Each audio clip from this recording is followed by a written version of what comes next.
Máster en Salud Bioexploradores. Corazón y circulación, huesos, músculos y articulaciones, sistema digestivo, sistema respiratorio, sistema nervioso, salud mental, sexualidad humana. Máster en Salud, Región Quito Norte. Maranata Conquistadores, el día de hoy vamos a tener esta tercera especialidad del Máster en Salud, que es del sistema digestivo.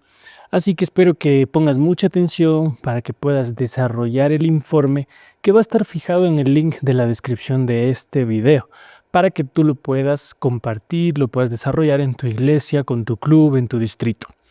Así que sin más, quiero empezar con esta especialidad y no te olvides que como prerequisito esta especialidad requiere que ya tengas la especialidad de nutrición, la cual es muy sencilla de obtener y sacar y la puedes realizar previamente antes de realizar esta especialidad. Así que sin más, quiero que pongas mucha atención y vamos a empezar con esta especialidad.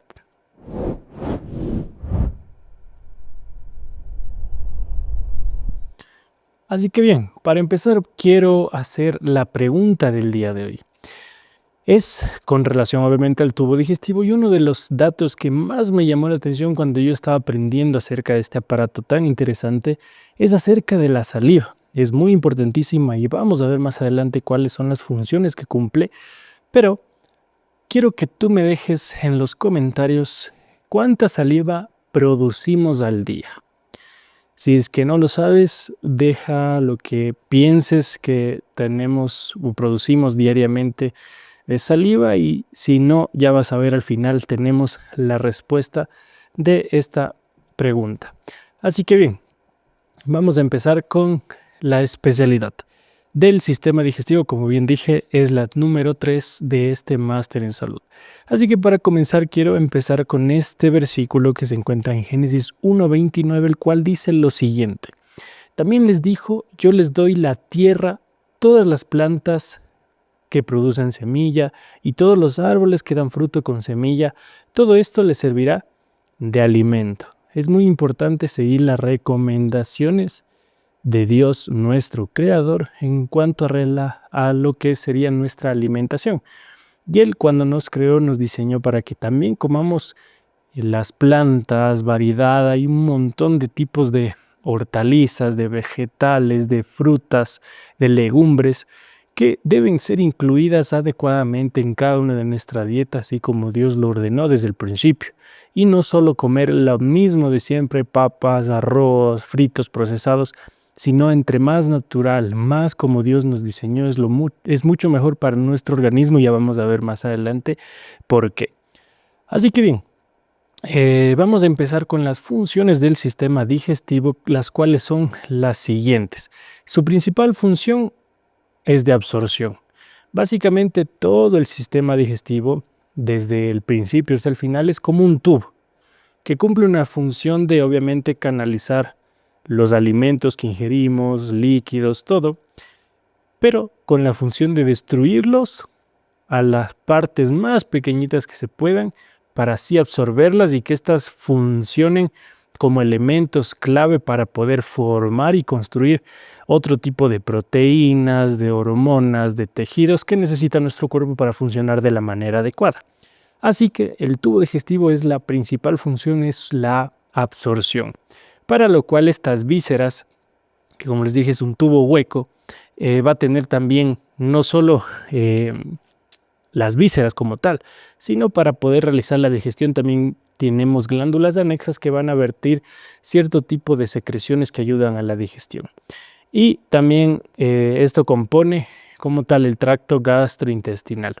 Así que, como pueden ver en esta imagen, es básicamente una estructura hueca, como un tubo que tiene músculo. Ya vamos a ver más adelante. Así que sigue adelantarnos, vamos poco a poco.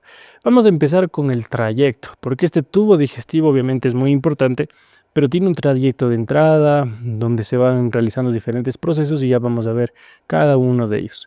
Obviamente la boca es la entrada de donde nosotros ingerimos los alimentos y tenemos algunas estructuras, por ejemplo la lengua, los labios, los dientes y la saliva. que son los que van a estar formando parte de la cavidad bucal.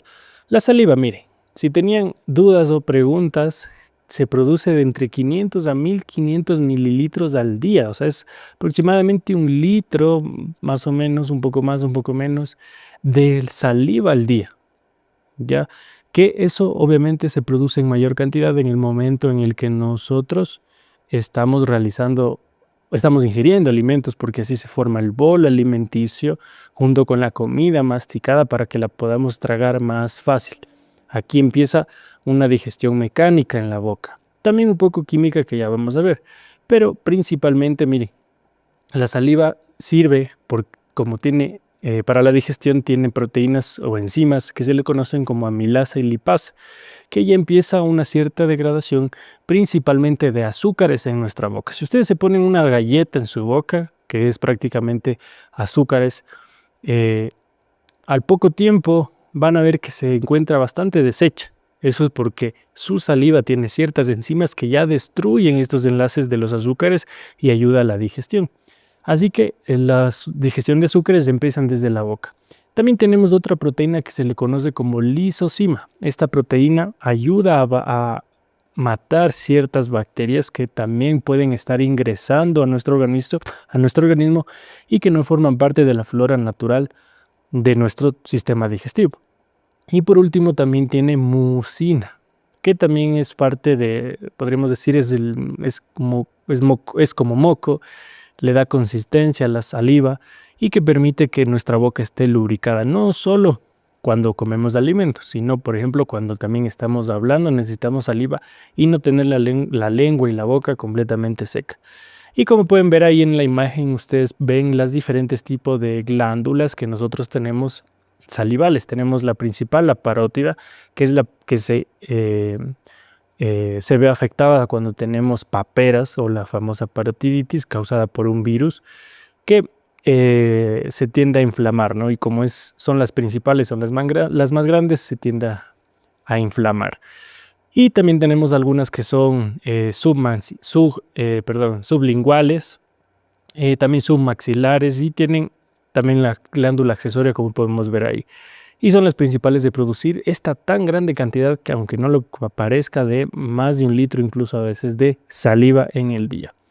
Luego tenemos, como ya les había dicho, en la boca también tenemos los dientes. Y miren bien esa imagen porque en el informe se lo van a encontrar.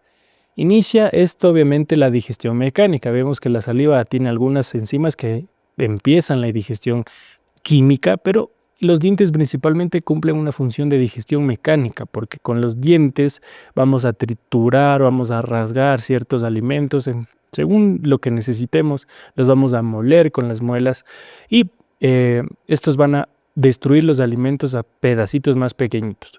Tenemos en total 32 dientes, de los cuales 32 dientes definitivos, de los cuales 2 van a ser incisivos, los de adelante, que son los que se encargan de rasgar y cortar los alimentos. Luego tenemos el canino, un canino, 2 premolares y 3 molares. Obviamente, esto es hablando de cuadrantes. Si nosotros dividimos a la boca, a los dientes en la mitad y de arriba para abajo, cada cuadrante tiene esta cantidad de dientes. 2 incisivos, el canino, 2 premolares y 3 molares. Y de los cuales 20 de estos, los 20 primeros, son deciduos. ¿Qué son deciduos? Son básicamente los famosos dientes de leche, ya que estos durante la infancia se van a caer y luego van a ser reemplazados por unos dientes definitivos. Y estos obviamente tienen su función de formar el bolo alimenticio. Y ahí, como ustedes pueden ver en la imagen, es un diente que está cortado por la mitad, de adelante hacia atrás, podríamos decir, en donde vemos que la parte que sobresale se le conoce como corona y lo que está dentro del hueso y de la encía se le conoce como raíz. Y tiene sus diferentes partes, como pueden ver ahí está el esmalte, que prácticamente son cristales de hidroxiapatita, que son lo más duro que tiene nuestro diente, que nos ayuda a cortar y ejercer tanta presión sobre los alimentos.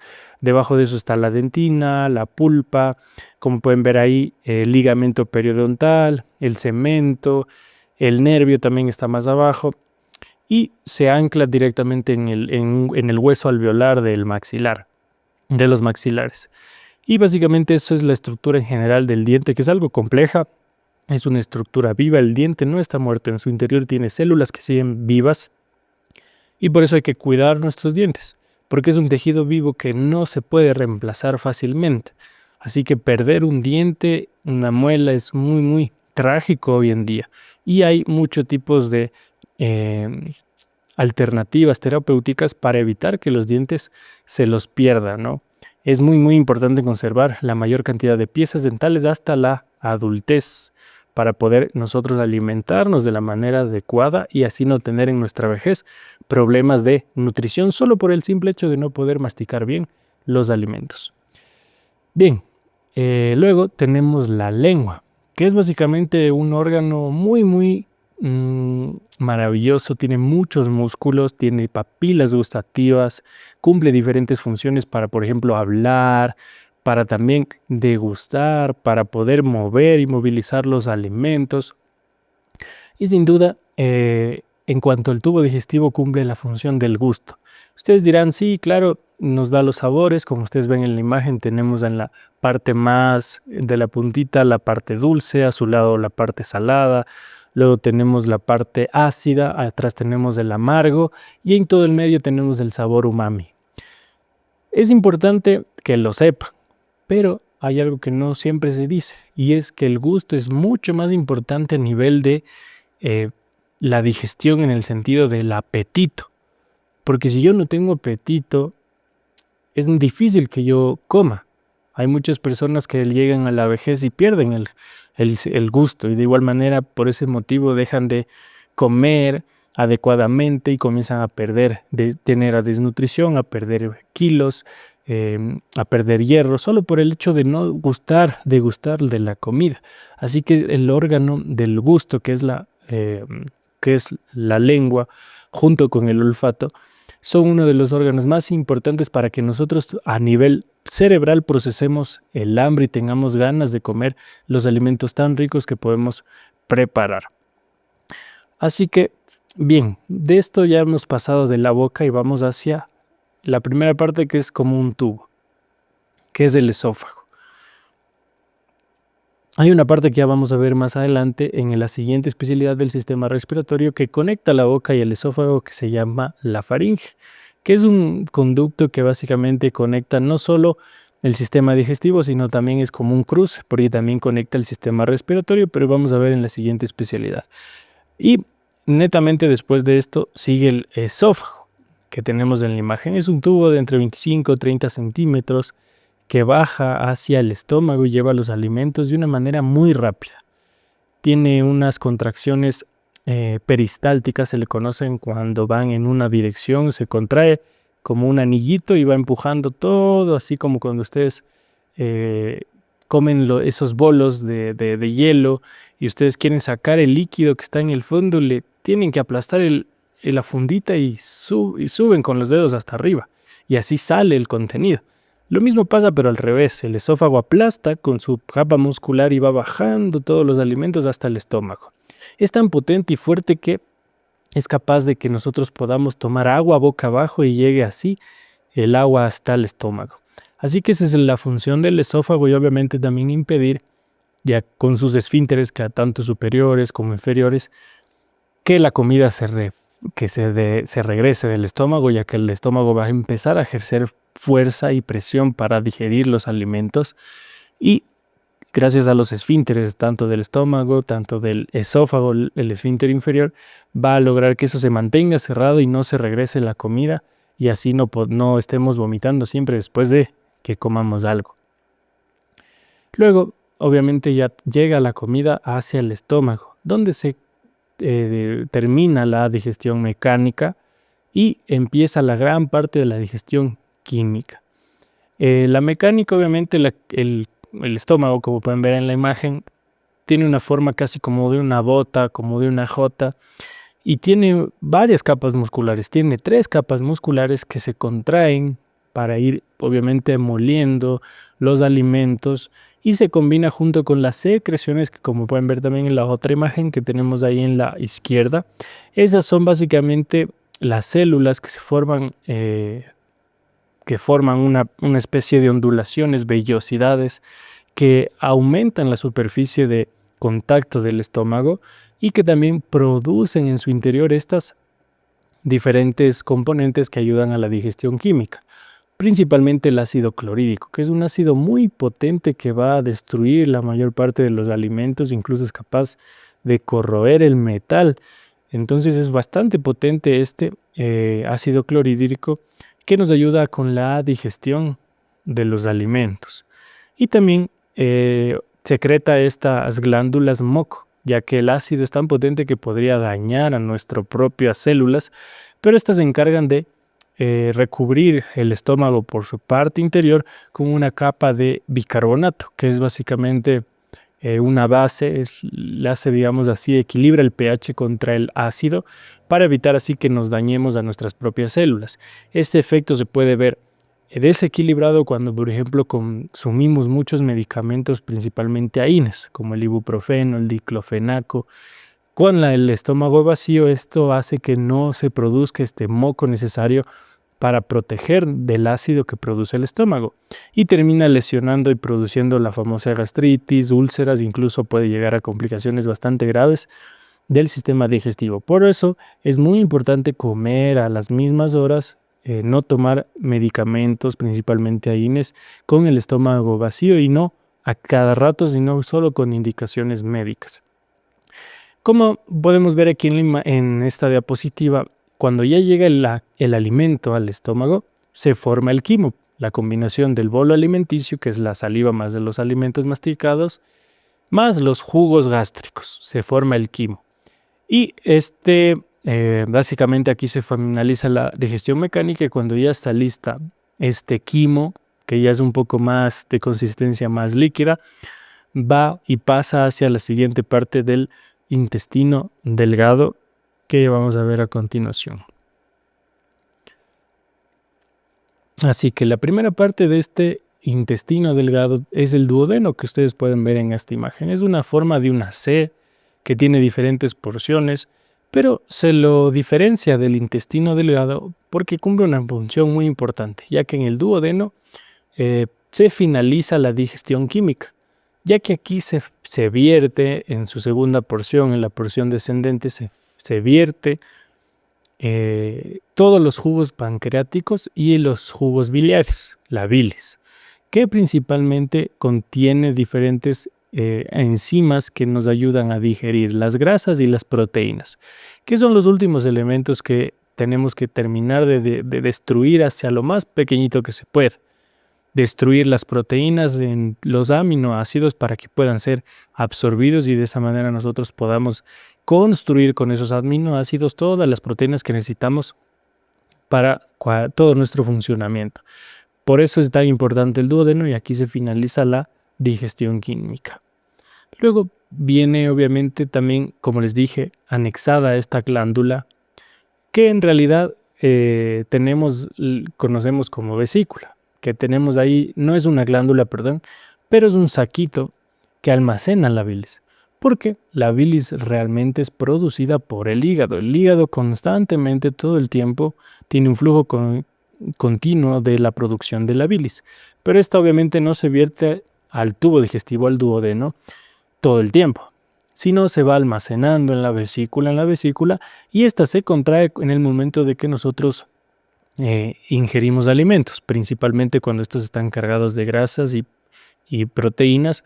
Esta vierte su contenido y ayuda a su digestión y absorción. Así que ya saben que la vesícula no es la productora de la bilis, sino es del hígado, y esta solo la almacena. Luego ya tenemos el páncreas, como les había dicho, que en este es un órgano también bastante complejo. Bueno, no es tan complejo, pero sí cumple diferentes tipos de funciones, o sea, es bastante polifuncional, podríamos decir, ya que no solo es un órgano que produce hormonas, la famosa hormona de la insulina, sino también que forma su principal función, aparte de la insulina, es producir este tipo de enzimas que digieren las proteínas, que se les conoce como tripsina, tripsinógenos. Hay un montón de tipos de enzimas que van a terminar de cortar las proteínas en los cachitos más pequeñitos, que son las enzimas, los aminoácidos, como ya les había dicho, que nos sirven para nosotros nuestro correcto funcionamiento. Y obviamente está ubicado ahí justo en el duodeno. Luego continúa la siguiente parte del intestino delgado, que es el yeyuno, y luego le sigue el ileum. Que en total todo el intestino delgado son aproximadamente unos 6 metros, y estos principalmente tienen la función de absorber todos estos nutrientes que ya se digirieron hasta el duodeno. Comienzan a absorber todos los nutrientes y van formando ya las heces fecales. Así que es bastante importante esto, porque es donde se va a absorber la mayor parte de los nutrientes. Y luego, por último, en el intestino grueso tenemos ya la compactación de las heces fecales, porque aquí se absorbe bastante el líquido de las heces, el líquido restante que queda lo compacta y terminamos transitando todas las heces hasta poder ya realizar la deposición.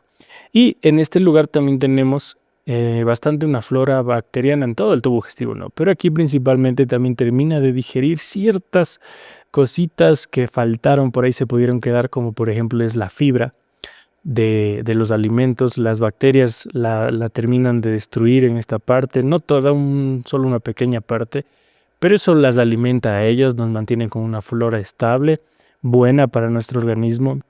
Y también produce, por ejemplo, vitamina K, que es indispensable para un montón de tipos de proteínas, principalmente de la coagulación. Entonces aquí este es un órgano bastante importante, pero básicamente va dando forma a las heces y ya el recorrido final para salir este proceso de la digestión.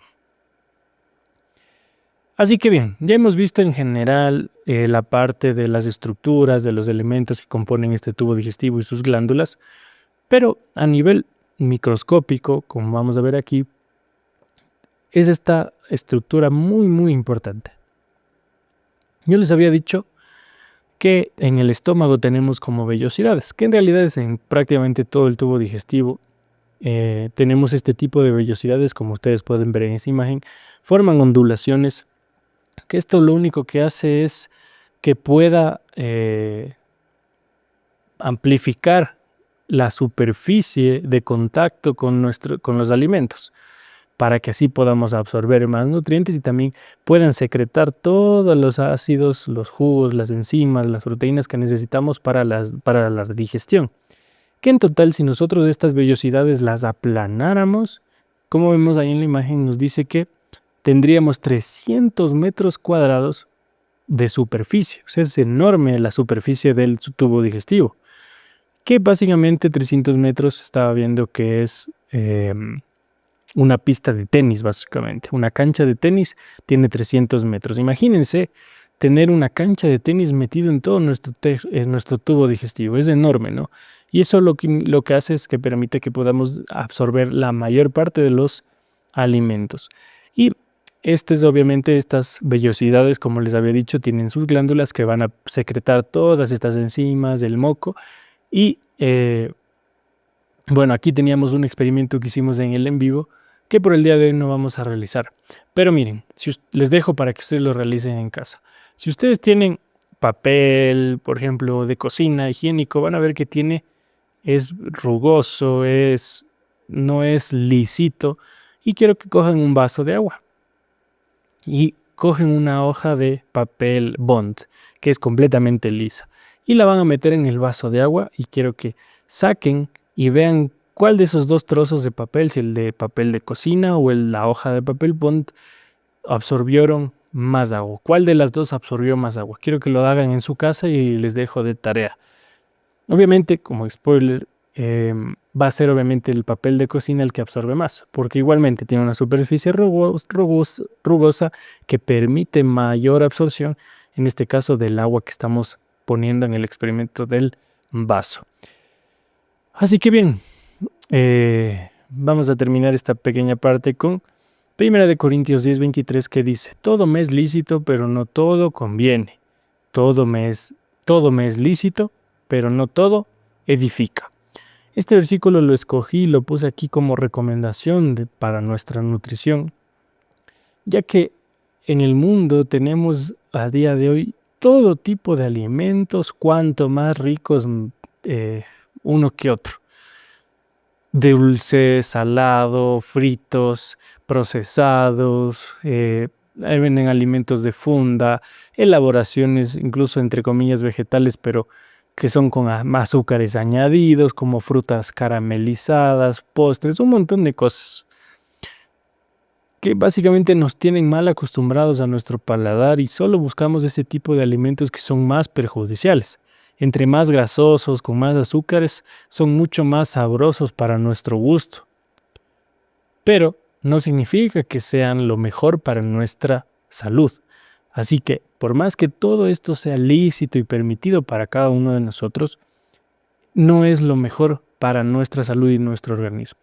Dios creó los vegetales, las plantas y todo lo que nos ha permitido alimentarnos, pero entre más sencillas son las preparaciones, entre menos condimentos, es mucho más saludable para nuestra salud. Bien, entonces ahora ya vimos cómo es todo el tubo digestivo, el sistema digestivo, y vamos a pasar a una parte de nutrientes, que es un poquito más complejo de la primera especialidad de nutrición, que es la prerequisito para esta. Pero bien, básicamente tenemos nutrientes, macronutrientes, micronutrientes, que tenemos que ver en esta especialidad algo bastante específico, donde se van a absorber según el tipo de nutriente que sea. Por ejemplo, entre los macronutrientes tenemos los carbohidratos, las proteínas y los lípidos.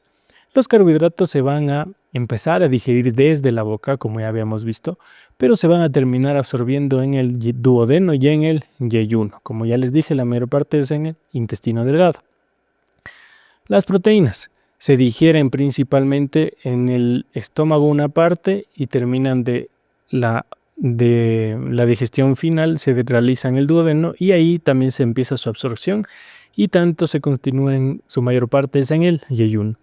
Y los lípidos de igual manera, estos recién empieza su digestión en el duodeno y por lo tanto su absorción va a ser en el yeyuno y el íleon.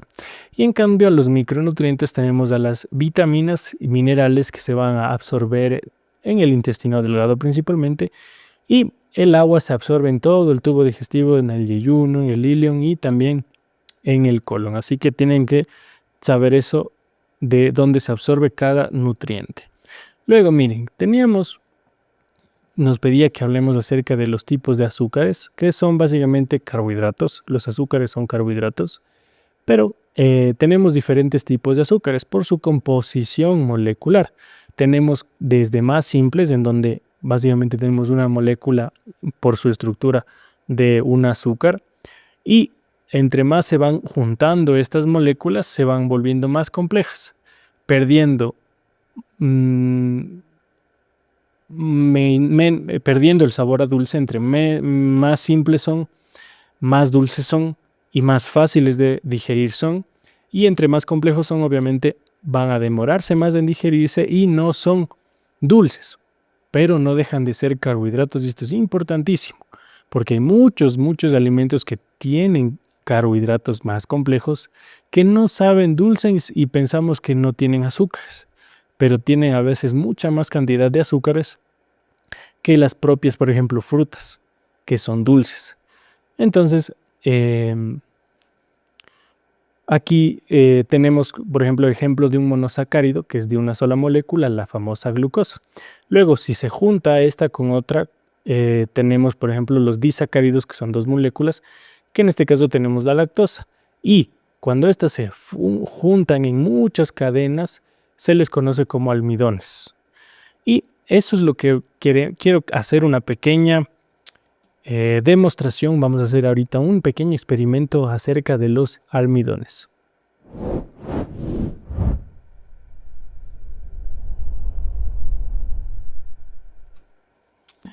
Bien, así que mira, yo tengo aquí dos tipos de soluciones, aparentemente exactamente lo mismo, pero el secreto de estas dos soluciones es que una tiene almidones y las otras no. Y te voy a enseñar cómo puedes en tu casa de manera sencilla saber cuáles son las que tienen almidones y cuáles no. Yo voy a revolver esto súper bien.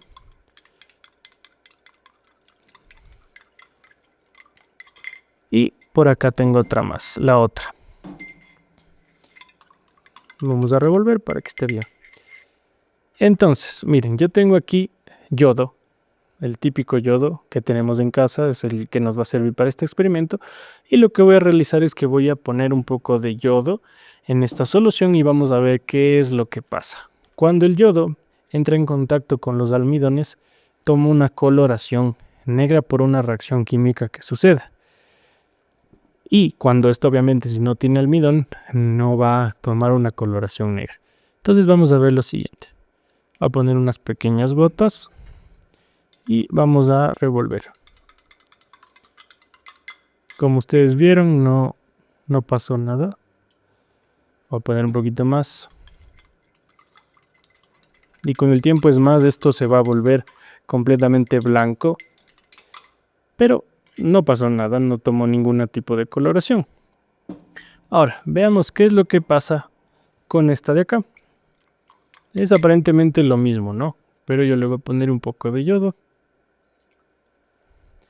Y mire, automáticamente se hizo negro. Es más, toma a veces una coloración un poco morada, un poco azul. Y vemos aquí la diferencia entre una solución que tenía almidón, en este caso almidón de yuca, y en este caso en el otro tenía leche. Entonces era igualmente blanco, pero no tiene almidones. Entonces, como pueden ver, sí hay una diferencia con esta reacción química con el yodo. Así que para hacer un poquito esto más complejo, yo tengo aquí unas pequeñas muestras de diferentes tipos de alimentos. Esta de aquí es harina de maíz. Y vamos a ver qué es lo que pasa si es que yo le pongo yodo. Vemos que se absorba. Y como pueden ver acá, está negra. Está negra porque las harinas en general sí tienen almidones. Así que obviamente van a tomar la coloración también negra. Por ejemplo, ¿qué pasa? Aquí tengo otra que parece harina, pero no tiene almidón. Ya les voy a decir qué es. Vamos a ver qué pasa.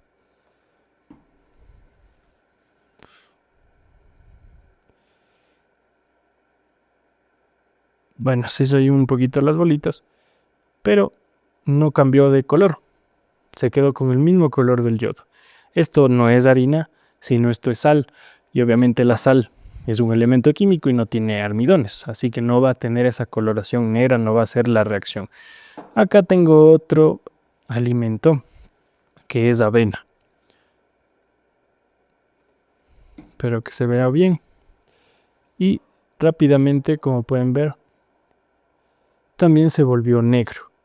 Esto de igual manera pasa con el arroz, con la quinoa, con diferentes alimentos que obviamente también tienen almidones. Y por último hay algunos alimentos, por ejemplo en este caso tengo una mandarina, que son vegetales. Y como pueden ver, aquí tampoco cambió de color, porque obviamente las frutas no tienen almidones. Tienen otro tipo de azúcares que son simples, pero no tienen almidones. Así que esta es una pequeña prueba química que ustedes pueden realizar tranquilamente en su casa y que para comprobar qué alimentos tienen almidones. Les dejo de tarea que prueben, investiguen con otros tipos de alimentos como el pan, el arroz, con otro tipo. Pueden ustedes ir a ver, incluso de bebidas, a ver cuál de estas tiene almidones.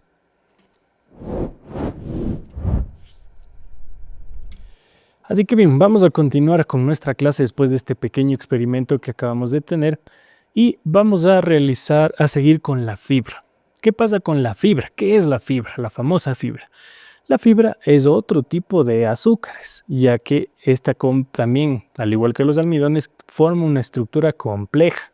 No al igual como las cadenas de los almidones, sino más bien esta forma estructuras complejas, mucho más grandes, que permiten formar estructuras en la célula vegetal que nosotros conocíamos y veíamos con la diferencia con las células animales, que estas tienen una pared que está formado de esta fibra y que obviamente nuestro cuerpo humano no está preparado necesariamente para digerirla. La fibra, no tenemos nosotros enzimas específicas que vayan y destruyan la fibra. Así que la fibra, al ser obviamente azúcares, va a absorber agua. Y es bastante importante porque como se mantienen dentro del tubo digestivo, al no absorberse, estas van a mejorar el tránsito intestinal porque van a atrapar agua con ellas y así van a mejorar a las personas que, por ejemplo, tienen estreñimiento. Se les recomienda muchos alimentos altos en fibra porque esta va a retener el líquido que ellos necesitan para poder tener una digestión un poco más sana. Esta también alimenta a la flora bacteriana, ya que a las bacterias sí pueden digerir la fibra y estas la destruyen a un nivel muy pequeñito, lo suficiente como para ellas alimentarse y de esa manera también mantener nuestra flora bacteriana saludable. Estas están presentes, como ven en la imagen, principalmente en los alimentos de origen vegetal. Como les decía, la célula vegetal tiene esa pared que la célula animal no tiene y es de ahí donde proviene la fibra. Y obviamente la fibra te va a dar saciedad, pero como no se digiere, no va a incrementar el consumo calórico en nuestros alimentos.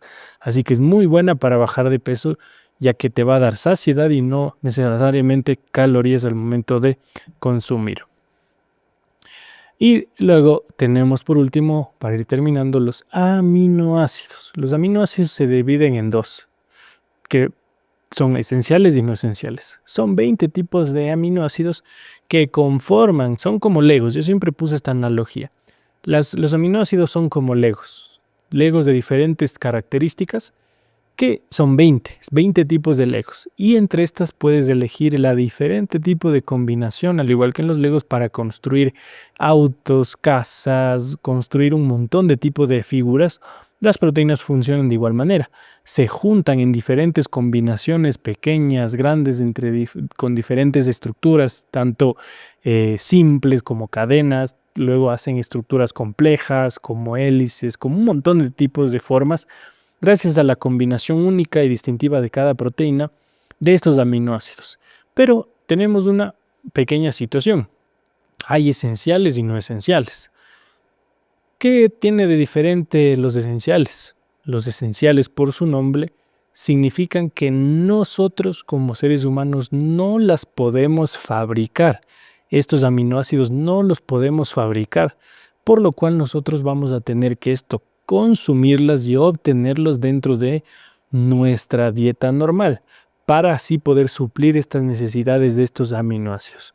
Y por el otro lado tenemos a los no esenciales, que estos sí son aminoácidos que nosotros podemos producir en nuestro organismo y no necesitamos necesariamente consumirlos, con la excepción de la arginina y otro más, por ahí no me acuerdo cuál más era, que son aminoácidos que no son esenciales, pero en condiciones, por ejemplo, de enfermedad, de embarazo, se vuelven esenciales, ya que la producción del cuerpo humano no es la suficiente para cubrir las necesidades metabólicas del organismo, así que tenemos que también consumirlas en la dieta. ¿Cuáles son las mejores fuentes de aminoácidos? Las de origen animal, ya que todas las carnes tienen todos estos nuevos aminoácidos esenciales.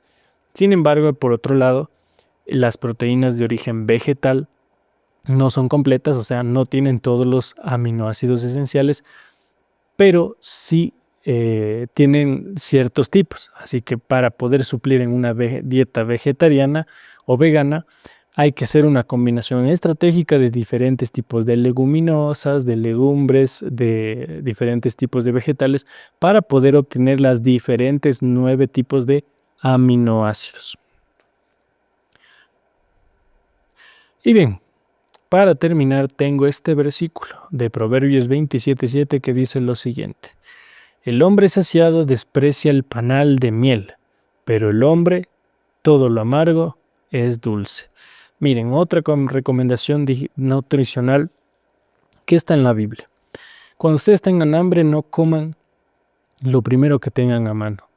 Tienen que tener mi recomendación es que tienen que tener estrictamente sus comidas planificadas para el día, para así evitar tener que estar picando al morirse de hambre entre media mañana, media tarde, y así tener sus 5 comidas de preferencia bien establecidas, bien equilibradas, y así no estar yendo a media entre horas a comprar a la tienda, a coger lo primero que encuentro en la alacena, porque eso solo me va a saciar, pero no necesariamente me va a tener un beneficio para mi salud, y también nutricionalmente no va a ser lo mejor para mí.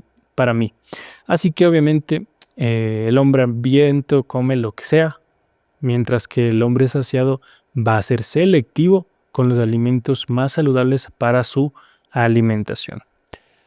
Así que bien, hemos terminado esta especialidad y como ya hemos visto, la pregunta del día, la respuesta correcta es de 0,5 a 1,5 litros de saliva al día, lo cual cuando yo lo leí, lo estudié, me dejó realmente impactado por la gran cantidad que ni siquiera nos damos cuenta, pero se produce durante todo el día y principalmente con las comidas.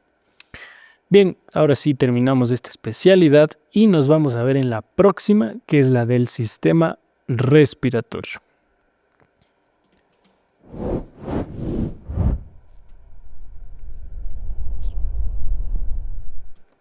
Así que bien, conquistador, te agradezco por haber estado presente en este máster de salud, en esta especialidad, y no te olvides que en la descripción vas a encontrar tanto el link para poder descargarte el PDF del informe de esta especialidad, como también vas a ver los demás especialidades que están en la lista de reproducción de este máster en salud, Bioexploradores.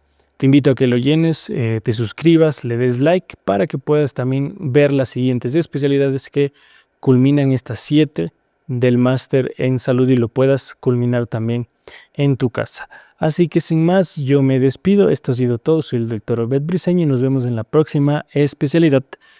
Maranata. Máster en salud Bioexploradores. Corazón y circulación, huesos, músculos y articulaciones, sistema digestivo, sistema respiratorio, sistema nervioso, salud mental, sexualidad humana. Máster en salud, región Quito Norte.